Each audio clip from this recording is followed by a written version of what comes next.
নিশ্চিতভাৱে কালি পুলিচ কৰ্মীৰ লগতে প্ৰায় 10জনমান সাংবাদিকৰ ওপৰত যি ধৰণৰ আক্ৰমণ হ'ল সেই আক্ৰমণো আমাৰ গণতন্ত্ৰৰ ওপৰত আঘাত। যি সাংবাদিকে জুবিন গাৰ্গৰ ঘটনাটোৰ পিছৰে পৰা দিন ৰাত একাকাৰ কৰি আছে, ৰাইজক দাৰৰ খবৰ দাৰে দিয়াৰ চেষ্টা কৰি আছে, সেই সময়ত সাংবাদিকক আক্ৰমণ কৰা ঘটনাটোৱে কিছুমান নতুন ইংগিত দিছে। এইসকল কোন? সাংবাদিকক আক্ৰমণ কৰা, পুলিচক আক্ৰমণ কৰাসকল কোন? গতিকে ইয়াৰ তদন্ত নিশ্চয় চৰকাৰে কৰিব লাগিব। গতিকে গোটেই কথাটোত মই আকৌ এবাৰ ক'ম, শান্তি শৃংখলা বজাই ৰাখিব লাগিব। আইন যাতে কোনেও হাতত তুলি নলয় তাৰ কাৰণে বিনম্ৰতাৰে সকলোকে আহ্বান জনাইছোঁ।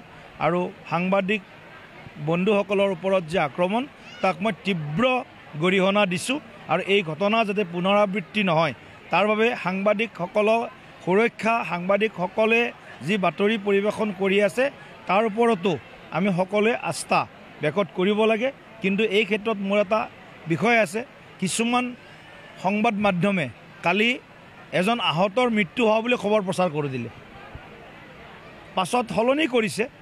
গতিকে এই যিটো এটা উৰা বাতৰি সংবাদ মাধ্যমে, একাংশ সংবাদ মাধ্যমে কৈছোঁ, সবক মই ক'ব খোজা নাই, উৰা বাতৰি যাতে প্ৰচাৰ নকৰে এইটোকো এটা বিনম্ৰতা। আৰু সামাজিক মাধ্যমতো অকণমান গোটেই কথাখিনি জানি বুজি লৈ এনেধৰণৰ প্ৰতিক্ৰিয়া দিলে এই ধৰণৰ ক'তো ভুল বুজাবুজিও নহ'ব আৰু এনেকৈ অশান্তিময় পৰিস্থিতি, অস্থিৰ পৰিস্থিতিৰো যাতে সৃষ্টি নহয় তাৰ ওপৰত সকলোৱে নজৰ ৰাখিব বুলি মই আহ্বান জনাইছোঁ, অনুৰোধ জনাইছোঁ।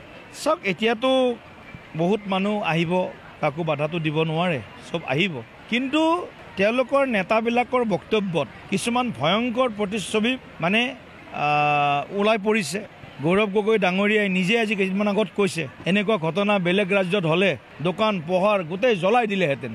এই ধৰণৰ বক্তব্যই উচতনিমূলক হৈছে।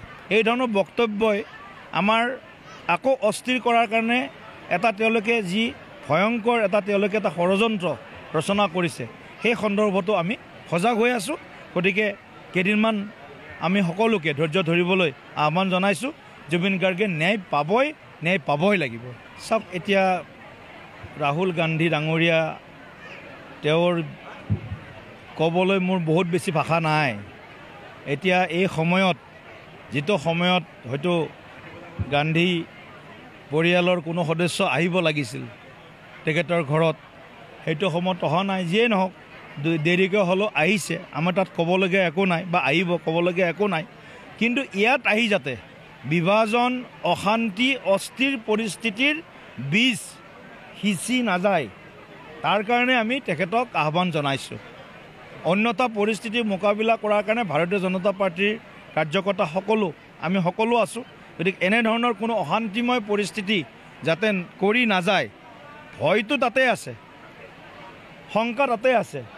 কিন্তু এনেকুৱা যদি কৰি যায় তেনেহ'লে নিশ্চয় ৰাইজে গোটেই ইয়াৰ ওপৰত কঠোৰ নজৰ ৰাখিছে। গান্ধীৰ ভ্ৰমণ কিয় হৈছে, কি কাৰণত হৈছে, এই কথাটো আপোনালোকেও জানে, ৰাইজেও গম পাইছে। গতিকে ইয়াৰ কি অৰ্থ, এওঁলোকৰ কি লক্ষ্য, এই লক্ষ্য সন্দৰ্ভত সকলোৱে অৱগত কৰিছে। মই ইয়াক বহলাই কোৱাৰ প্ৰয়োজন নাই। কিন্তু লক্ষ লক্ষ মানুহৰ চকু কাইলৈৰ দিনটোত নিবদ্ধ হৈ থাকিব তেওঁলোকৰ কৰ্মকাণ্ডত।